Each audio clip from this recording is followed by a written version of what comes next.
తెలుగు వారి number 1 choice Telugu matrimony.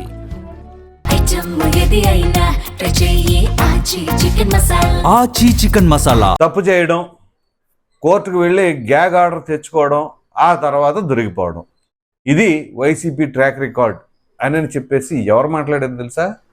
సాక్షాత్తు CM Chandrababu నిన్న కృష్ణా జిల్లాలోని ఒక కార్యక్రమానికి హాజరైనప్పుడు ఈయన ఈ విధంగా మాట్లాడడం జరిగింది.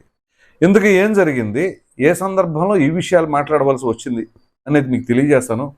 సో ఈ వీడియోని ఎక్కడ స్కిప్ చేయకుండా కంప్లీట్గా చూడండి. ఈ వివరాల్లోకి వెళ్ళినట్లయితే, వైసీపీ వీళ్ళు ట్రాక్ రికార్డు అని చెప్పి చంద్రబాబు నాయుడు గారు అన్నారంటే, ఇప్పుడు గ్యాగ్ ఆర్డర్, ముందు first of all gag order అంటే ఏంటో చెప్తాను.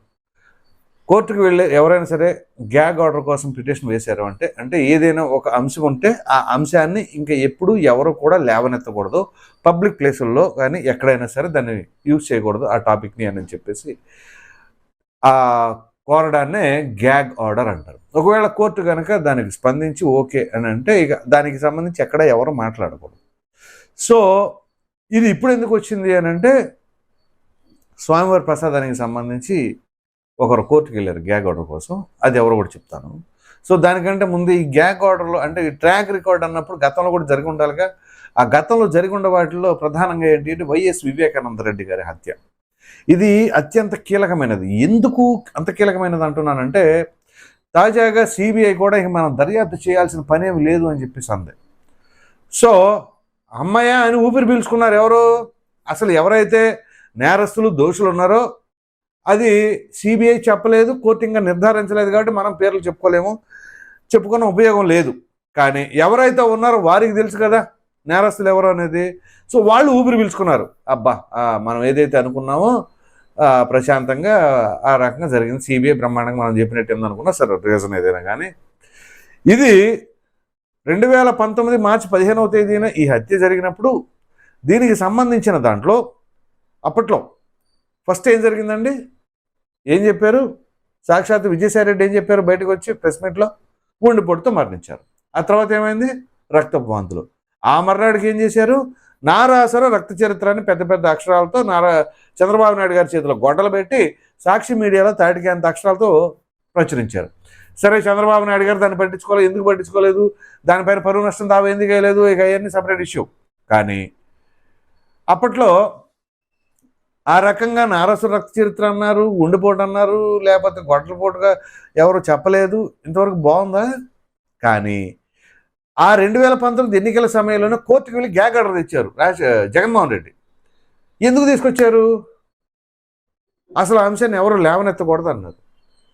ఎందుకు లేవనెత్తకూడదు? ఇంకా అది లేవనెత్తితే జగన్మోహన్ రెడ్డి గారికి ప్లస్ కదా, సొంత బాబాయిని చంపేశారని చెప్పేసి సానుభూతి వస్తుంది కదా.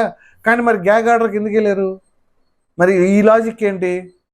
సరే, ఏదో 2019 ఎన్నికల్లో సమయం కలిసి వచ్చింది, బ్రహ్మాండంగా వర్కౌట్ అయింది. వివేకానంద రెడ్డి గారి సెంటిమెంట్ కావచ్చు, లేకపోతే ఒకసారి జగన్మోహన్ రెడ్డి గారిని చూద్దామన్న ఆలోచన కావచ్చు, బ్రహ్మాండంగా 151 గెలిపించారు. ఓకే, ఫైన్, బాగుంది, రైట్. మరలా 2024 ఎన్నికలు వచ్చినప్పుడు మరలా ఇదే జగన్మోహన్ రెడ్డి కోర్టుకు వెళ్ళి గ్యాగ్ ఆర్డర్ ఎందుకు తెచ్చుకున్నట్టు? మరలా దీని గురించి ఎక్కడ ఎవరు మాట్లాడకూడదు అని చెప్పేసి. సో సరే, సిబిఐ ఏం తేల్చింది, కోర్టు రేపు తీర్పు ఏం చెప్పింది, ట్రయల్ కోర్టు, లేకపోతే ఏం జరిగింది అనే దానికంటే ప్రజలకు ఒక స్పష్టత ఉంది.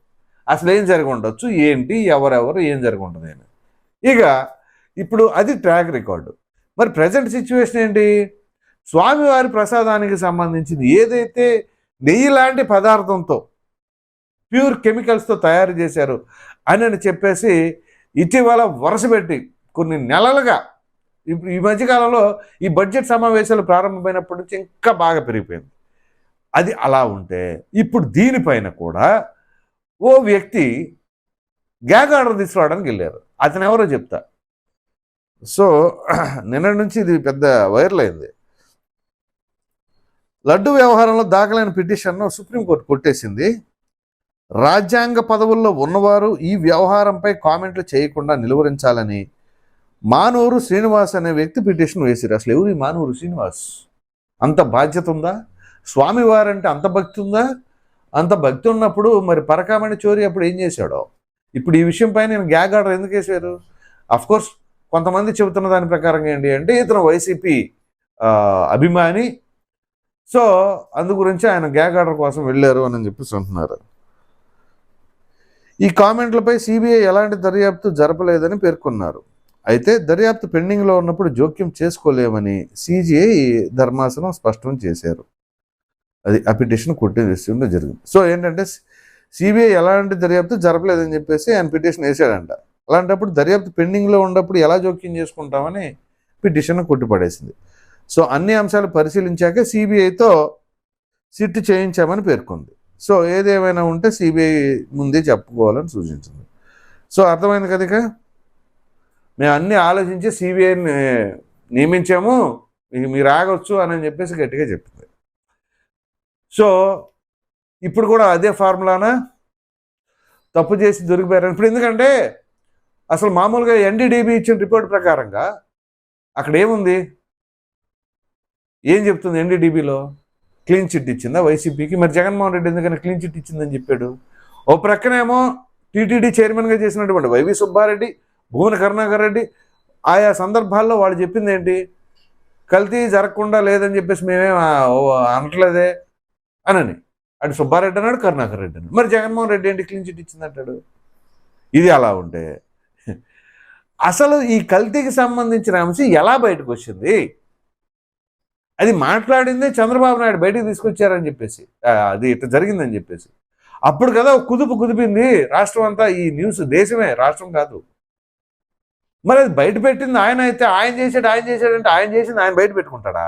మీరు బయట పెడతారు కదా. మీరు అసలు ఉంది లేనిది ఉంది అని చెప్పేసి హడావుడిగా అన్నీ చేసేస్తూ ఉంటారు కదా మీ మీడియాలో, లేదా మనకి ఫేవర్గా ఉండే వాళ్ళందరూ చేస్తారు కదా. మరి ఇది దొరకలేదా? చంద్రబాబు నాయుడు బయట పెట్టగానే ఇదేదో మొత్తానికి తేడా కొట్టేటట్టుంది అనుకున్నారు. తర్వాత రివర్స్ అయ్యారు, జంతుకోలేదు ఎక్కడ ఉంది అది చెప్పేసి అన్నారు. కల్తీ జరిగింది అనేది ఒప్పుకుంటున్నారు. మళ్ళా కెమికల్స్ ఉన్నమాట కరెక్టే అంటున్నారు. అని మరి అప్పుడు కల్తీ కాదా? నాణ్యత తగ్గిందంటే ఓకే, కానీ కల్తీ జరిగిందంటే, నాణ్యత తగ్గిందంటేనే కల్తీ జరిగిందని కదా.